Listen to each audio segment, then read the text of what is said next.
Hello मित्रांनो, तर आज आपण बनवणार आहोत अस्सल महाराष्ट्रीयन पुरणपोळीची थाळी.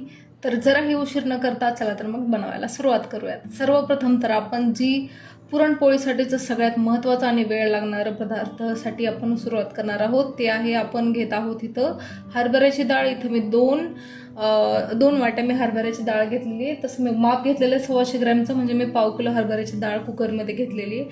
आणि त्याला आता आपण व्यवस्थितपणे धुवून घेणार आहोत. तर पाव किलोमध्ये आपल्याला जवळजवळ 7 ते 8 पुरणपोळ्या होऊन जातात. तर मी आता हरभऱ्याची डाळ धुवून घेतलेली आहे, कुकरमध्ये धुतले मी. ह्यामध्ये आपण 1 ते 2 चमचा तेल किंवा तूपही टाकू शकतो. त्यानंतर आपण ह्याच्यामध्ये पाणी ॲड करणार आहोत. तर पाणी आपल्याला मोजून घ्यायचं आहे. तर मी इथे 2 ग्लास मी पाणी घेणार आहे. त्याआधी आपण ह्यामध्ये थोडीशी हळद टाकणार आहोत.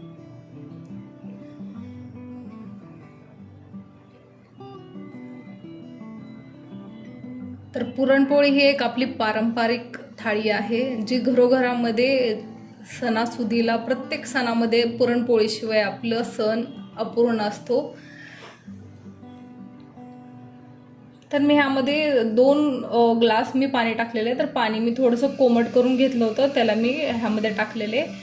आणि आता आपण ह्याच्या शिट्ट्या घेणार आहोत. 3 ते 4 आपण जवळजवळ शिट्ट्या घेणार आहोत. तुम्ही तुमच्या कुकरनुसार शिट्ट्या घेऊ शकता. मी इथे 3 शिट्ट्या घेणार आहे.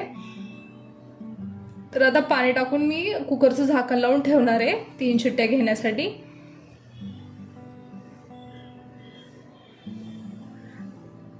तर मित्रांनो, पुरण हे व्यवस्थित होणं खूप महत्त्वाचं आहे पुरणपोळीच्या स्वयंपाकासाठी, कारण ह्याचंच आपण आमटीही बनवणार आहोत, येळवणीची आमटी. तर आता कुकर ठेवलेला आहे मी. तर आता आपण दुसऱ्या तयारीला लागूयात. तर आता मी भात लावणार आहे. भात मी इथं आपला साधा भातच लावत आहे. मी इथे तुकडा तांदळाचा भात लावत आहे. हे भात पण मी पाव किलोच लावत आहे. हा जो स्वयंपाक आहे तो 5 ते 6 माणसांसाठी, एक वेळेचं जेवणासाठी हा स्वयंपाक आपण बनवणार आहोत. तर मी भात पण मी शिजायला ठेवलेला आहे. त्याच्यामध्ये आपण पाव किलो भातासाठी मी 1.5 ग्लास पाणी घेतलेले आणि त्यामध्ये चवीनुसार मीठ टाकत आहे. आणि ह्याला आपण पातेल्यामध्ये शिजवून घेणार आहोत. तर भात पण आता शिजत घातलेला आहे. तर आता आपण दुसरी तयारी करूया. तर हा मी गूळ घेतलेला आहे. आपण जो पुरणासाठी झटका घेतो ना, त्यासाठी मी पुरण जे आहे ना, ते असं मी खलबत्त्यामध्ये थोडंसं वाटून घेतलेलं आहे. ह्याच्याऐवजी तुम्ही गुळाची पावडरही घेऊ शकता. तर ते आता मी घेतलेली आहे. आणि आता आपण सुरुवात करणार आहोत भजे बनवायला. तर त्यासाठी मी आधी 2 कांदे घेतलेले आहेत आणि आपण 2 वाटे बेसनच्या पिठामध्ये आपण बनवणार आहोत भजी. तर ह्या 2 वाट्या पिठामध्ये जवळजवळ 15 ते 20 भजी होऊन जातात, जे की 5-6 जणांसाठी पुरेपूर आहे. प्रत्येकाला 3 ते 4 भजी येतात. तर मी 2 वाट्या बेसनचं पीठ घेतलेले.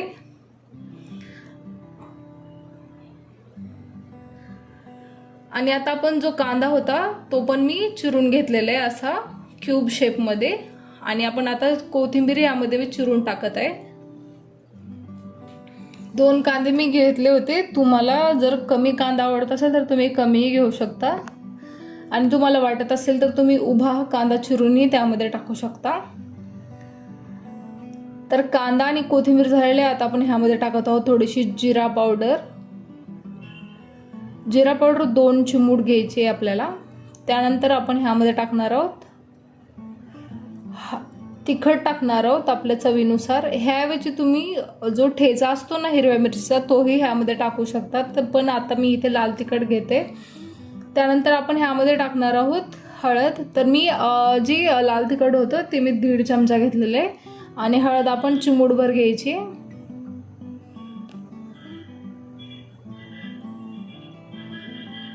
त्यानंतर मी ह्यामध्ये टाकत आहे थोडंसं हिंग, आणि आपण ह्यामध्ये ओवा आणि जिराही टाकू शकतो. जर तुमच्याकडे ओव्याचं झाड असेल तर त्याचे पानं पण असे तुकडे करून ह्यामध्ये आपण टाकू शकतो. ते खूप चविष्ट लागतात.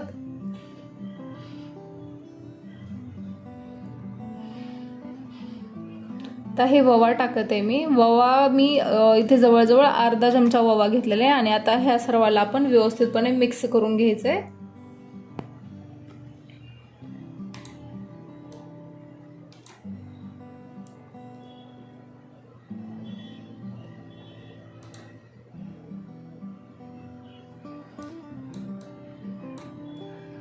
तर आता एकीकडे आपलं आपण जे ठेवला होता भात तो आता शिजत आलेला आहे. तर मी शिजत आल्यानंतर आपण त्यामध्ये थोडंसं पाणी ॲड करून वरण झाकून ठेवल्यानंतर खूप छान होतो, त्यामुळे मी तसं ठेवलं होतं. आणि आता आपण इथं तेल उकळलेलं आहे. तेल मी ह्यासाठी उकळलं आहे की आपल्याला जे भजी तळायची आहेत त्यासाठी मी हे तेल घेतलेलं आहे. तर तेल उकळल्यानंतर सर्वप्रथम मी ह्यामध्ये पापड तळून घेत आहे. पापडांमध्ये मी उडदाचा पापड घेतलेला आहे.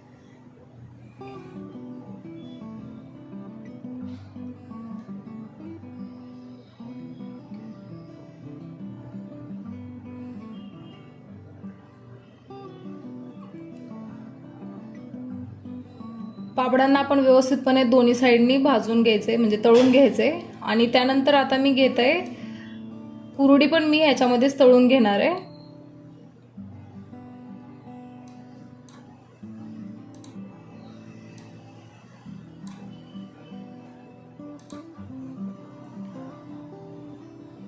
कुरडी पण आपल्याला दोन्ही साईडनी व्यवस्थितपणे तळून घ्यायची आहे. पहा किती छान अशी कुरडी तळून झालेली आहे. पुरणाच्या स्वयंपाकामध्ये कुरडी तर खूप महत्त्वाचा विषय असतो. तर आता आपण भजीचं जे पीठ आपण ठेवलं होतं ते आपण कालवायला सुरुवात करणार आहोत. तर ह्याच्यामध्ये सोडा जो आहे ना तो कालवताना टाकायचा आहे. जर तुम्ही खूप आधी टाकून ठेवला तर भजी अजिबात चांगली होत नाहीत. त्यामुळे जेव्हा आपण कालवायला घेतो ना पीठ त्यावेळेस तुम्ही त्यामध्ये टाकू शकता सोडा. तर आता हे व्यवस्थितपणे आपण मिक्स करून घेत आहोत. चवीनुसार मीठही टाकून घ्यायचं ह्यामध्ये. आता व्यवस्थितपणे ह्याला मिक्स केल्यानंतर ना असं गाठी वगैरे राहू नये अशा प्रकारे ह्याला मिक्स करायचे. आणि आता भजी जाणार आहेत आपले तळण्यासाठी. तर भजी जी आहेत ती आपण हाताने पण सोडू शकतो आणि चमच्यानेही सोडू शकतो. तुम्हाला भीती वाटत असेल तर तुम्ही चमच्यानेही सोडू शकता. तर अशा प्रकारे मी भजी सोडलेली आहेत तेलामध्ये, उकळत्या तेलामध्ये. तर आता ह्याला दोन्ही साईडने आपल्याला असं थोडासा लालसर रंग येईपर्यंत तळून घ्यायचं आहे. तर आता भजी पण आपली झालेली आहेत. खूपच मोठा स्टंट केलेला आहे, डायरेक्ट हात घातलेले तळलं का नाही पाहण्यासाठी. तर आता ही जी भजी आहेत त्या आपण काढून घ्यायचे चाळणीमध्ये.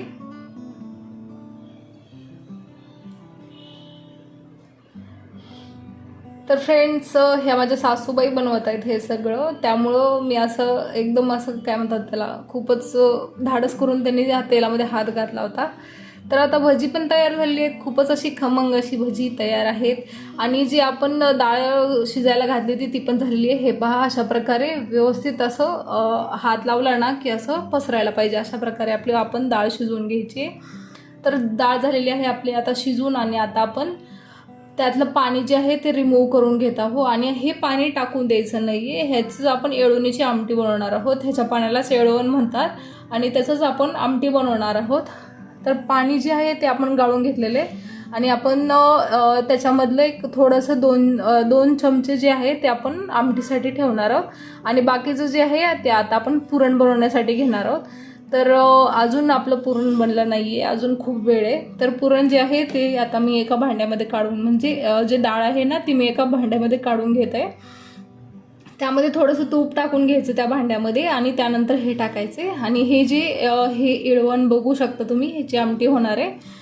तर पुरण जे आहे ते सगळं मी एका भांड्यात काढून घेतलेले आहे. आणि त्याला आता आपण गॅसवर ठेवायचे. त्याला खाली थोडंसं तूप टाकायचं आधी, त्यानंतर डाळ टाकायची. आणि जे आपण वाटलेलं गूळ होता ना ते टाकू शकतो. ह्याऐवजी तुम्ही विकत्रीचं जे गुळाची पावडर मिळते ते हे तुम्ही टाकू शकता. आणि आता आपण व्यवस्थितपणे आता बारीक गॅसवर ह्याला चटका द्यायचा आहे पुरणाला. मध्ये मध्ये आपल्याला एक 2 ते 3 मिनिटाला असं व्यवस्थितपणे त्याला मिक्स करून घ्यायचं आहे. तर आता दुसरीकडे आपण येळवणीचे आमटे बनवायला सुरुवात करूया. तर मी आधी फोडणीसाठी आपण कढई घेणार आहोत. त्याच्यामध्ये 2 ते 3 चमचे तेल टाकून त्यामध्ये जिरे मोहरी टाकलेले. त्यानंतर त्यामध्ये आपण 3 ते 4 लसणाच्या पाकळ्या ठेचून टाकायच्या. त्यानंतर कढीपत्ता टाकायचे. एक 5 ते 10 कढीपत्ता घ्यायचे आहेत. ते व्यवस्थितपणे कढवून घ्यायचे आपल्याला. त्यानंतर मी ह्यामध्ये थोडंसं हिंग टाकलेलं आहे 1 चिमूटभर. हे सर्व आता व्यवस्थितपणे मिक्स करून घ्यायचे. हे झाल्यानंतर आपण थोडंसं वाटण टाकत आहोत. वाटण जे आहे ते मी बनवलेलं आहे खोबरं, अद्रक, लसूण आणि कोथिंबीरचं. तर ह्याचं प्रमाण मी परत कधी तर दाखवेल. तर वाटण टाकलेले आहे आणि ते हे आता आपल्याला व्यवस्थितपणे शिजवून घ्यायचे. आणि हे तेलाला असा फेस खूप जास्त येत आहे, कारण की आपण जे भजीला तेल घेतलं होतं तळायला त्याच्यामध्ये डायरेक्टली घेत आहोत, त्यामुळं कढई आणि तेल दोन्ही खूप तापलेले आहे, त्यामुळे फेस येतोय. तुमच्या ह्याला येऊ नाही शकत, तर कन्सिडर करू नका असं. आणि आता ह्यामध्ये मी काळं तिखट टाकलेलं आहे, 1.5 चमचा काळं तिखट टाकून त्याला मिक्स केलेलं आहे व्यवस्थितपणे. ह्यामध्ये थोडंसं चिमूटभर हळद पण टाकायची आपल्याला. हे आता व्यवस्थितपणे मिश्रण बनवून घ्यायचंय. थोडंसं 2 ते 3 मिनटं शिजवून घ्यायचं त्याला. आणि आता हे जी एळवण होती ना, ते मी पातेल्यात काढलेली, त्याच्यामध्ये ते फोडणीत टाकून घ्यायची आपल्याला. किती सोपी आहे ना एळवणीची आमटी. तर मग आता ह्याला आपण बारीक गॅसवर ह्याला उकळा घ्यायचा आहे.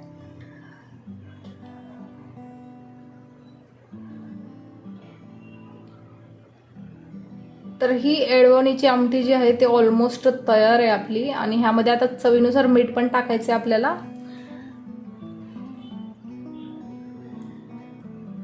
आता हे मीठ जे आहे ते व्यवस्थितपणे मिक्स करायचे आणि ह्याला उकळा येण्यासाठी आपल्याला सोडायचे. तर तोपर्यंत आपण कढीची तयारी करूयात. तर कढी बनवण्यासाठी मिक्सरमध्ये डायरेक्टली मी 2 वाट्यात दही टाकलेलं आहे. दही जे आहे तुम्ही घरी लावलेलंही घेऊ शकता आणि बाहेरचंही दही चालून जाईल, खूप छान होईल त्याचं सुद्धा. तर त्यानंतर आता मी ह्यामध्ये अर्धा चमचा जिरा पावडर घेतलेली आहे. जिरा पावडर आणि धना पावडरही तुम्ही ह्यामध्ये टाकू शकता. तसंच ह्यामध्ये मीठ पण टाकायचे चवीनुसार. आणि आता मी एकदम असा ट्विस्ट जो आहे कढीमध्ये, तो 2 चमचे आपल्याला बेसनचं पीठ घ्यायचे आणि हे मिक्सरला आपण फिरवून घ्यायचे. दुसरीकडे आपण तयार केलेले आहे 4 ते 5 लसणाच्या पाकळ्या पण घ्यायच्या, त्याला ठेचून घ्यायचे. आणि इकडं आपलं जे हे पुरणाला विसरायचं नाही, आपण हळूहळू त्याला असं हलवत राहायचं, नाहीतर ते करपून जाईल. तर आता आपण ह्याला फोडणी देणार आहोत कढीला. तर त्यासाठी मी एका पातेल्यामध्ये 2 ते 3 चमचे तेल घेऊन त्यामध्ये जिरे मोहरीला फोडणी दिलेली आहे. आणि आता आपण लसणाच्या पाकळ्या ठेचल्या होत्या त्याही आपण टाकत आहोत. आणि 5 ते 6 कढीपत्त्याच्या पाला पण आपण ह्यामध्ये टाकणार आहोत. आणि ह्या सर्वाला आता व्यवस्थितपणे फोडणी येईपर्यंत आपण मिक्स करून घेणार आहोत. आणि त्यामध्ये थोडंसं हिंगही टाकायचं आहे, हिंग अजिबात विसरायचं नाही. आता फोडणी व्यवस्थितपणे कढवून घ्यायची आपण. ते हे कढून झाल्यानंतर आपण ह्यामध्ये जे आपण मिक्सरला फिरवून घेतलं होतं ना, ते मिश्रण आपण ह्यामध्ये टाकायचं आहे.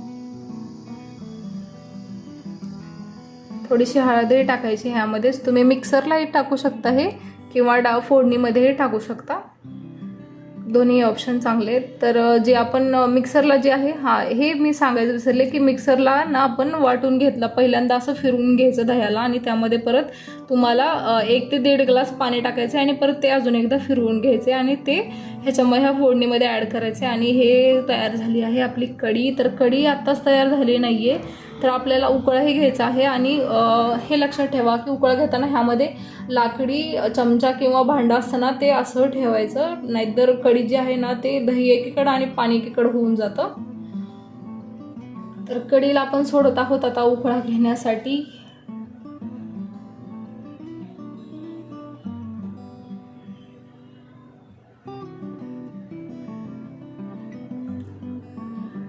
त्यामध्ये मी आता मीठही टाकत आहे, वरून मीठ घेतलेलं आहे मी, चवीनुसार मीठ पण घ्यायचं आपल्याला.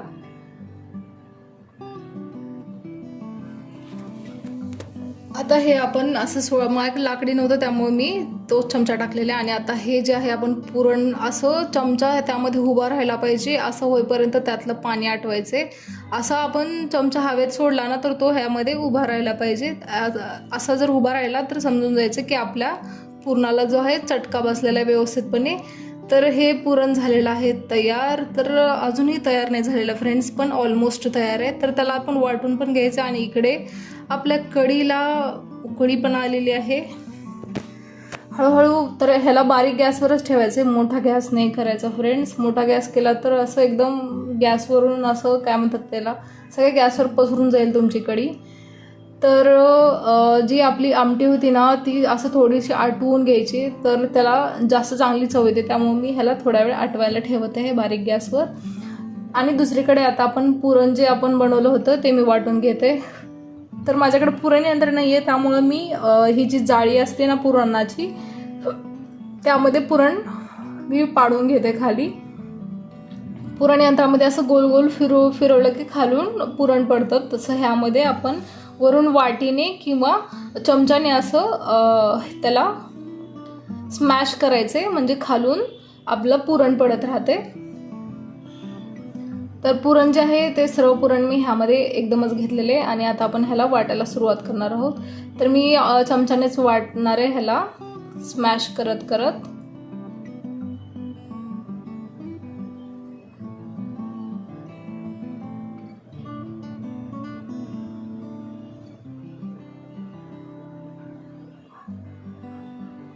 आणि हो फ्रेंड्स, गूळ जो आहे तो तुम्ही तुमच्या चवीनुसार घेऊ शकता. आता मी इथे 1/2 किलो डाळ घेतली होती, त्याप्रमाणेच मी गूळ घेतला होता 1/2 किलो. म्हणजे आमच्या घरामध्ये मीडियम असं खातात गोड, त्यामुळे तसं घेतलेलं आहे. तुम्ही तुमच्या चवीनुसार घेऊ शकता, कमी किंवा जास्त.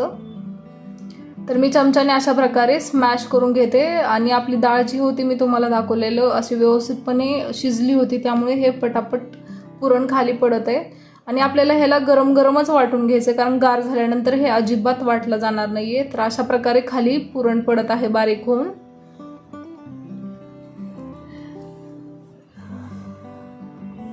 हे पुरण यंत्र किंवा ह्या स्मॅशर मधूनच खाली पाडून घ्यायचंय. मिक्सरला प्रयत्न करू नका, अजिबात व्यवस्थित वाटलं जात नाही, ते पोळ्या व्यवस्थित होत नाहीत. तर अशा प्रकारे पुरण जे आहे ते आपल्याला वाटून घ्यायचे. हे पुरण झालेलं आहे वाटून, तुम्ही पाहू शकता एकदम असं सॉफ्ट आणि अजिबात असं मध्ये खडा वगैरे नाही, अशा प्रकारे झालेलं आहे. तर चला तर मग आता पुरणपोळीची दुसरी तयारी सुरू करूयात. तर इथे मी पीठ मळून घेते. तर तुम्ही ह्या जागी मैदा घेऊ शकता किंवा गव्हाचे पीठही घेऊ शकता, किंवा दोन्ही इक्वल अमाऊंटमध्ये घेऊन ते मिक्स करून पण तुम्ही बनवू शकता. तर इथं मी मैदा घेतलेला आहे. तर मैदा इथे मी जवळजवळ एक अर्धा किलो मैदा घेतला होता.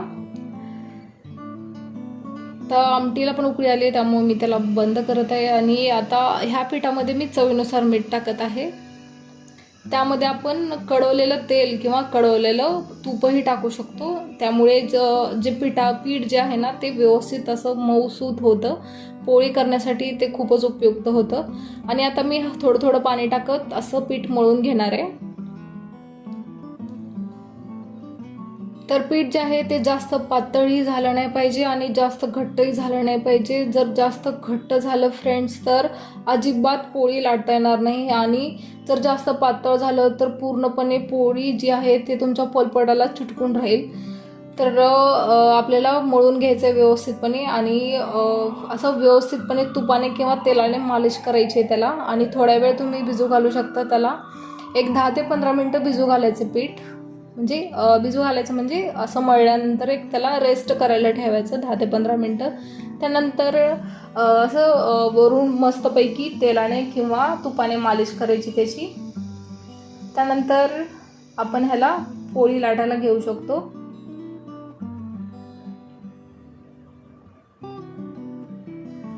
तर जेवढे महाराष्ट्रीयन आहेत ना त्यांना सगळ्यांना पुरणपोळीचा स्वयंपाक येतोच, पण तरीही मी माझ्या चॅनलला टाकतच आहे.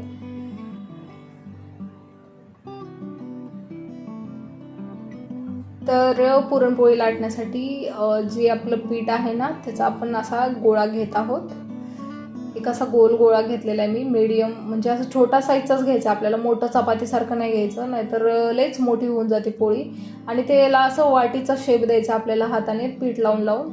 तर असा वाटीचा शेप झाल्यानंतर त्यामध्ये आपल्याला पुरण भरायचं आहे. तर असा प्रयत्न करायचा की जास्तीत जास्त पुरण भरता येईल. त्यामुळे काय होईल की पोळी जी आहे ना, आपण कुठलाही घास खाल्ला ना पोळीचा तर पुरण लागलं पाहिजे. त्यासाठी आपण जेवढं भरता येईल तेवढं आपण पुरण भरू शकतो त्यामध्ये. आणि त्याच्यानंतर त्याला आपण भाकरीला कसं करतो असं थापून घेतो ना गोल शेपमध्ये, तशा प्रकारे हातावरच थापून घ्यायचे. आणि आता पोळी लाटायला सुरुवात करायची.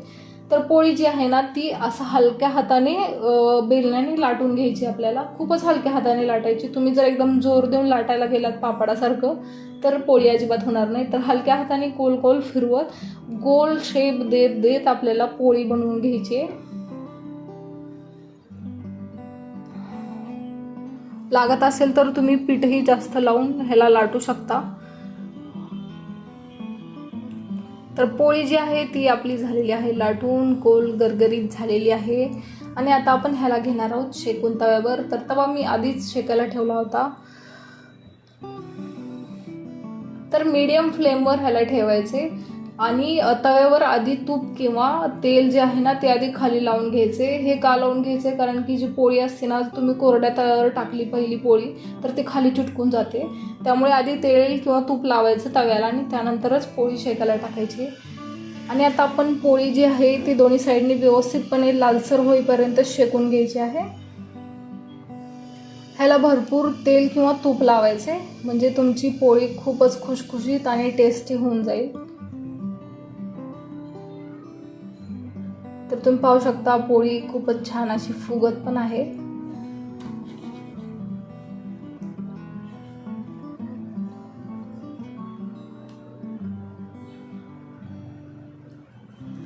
तर दोन्ही साईडनी पोळीला शेकून घ्यायचे आपल्याला.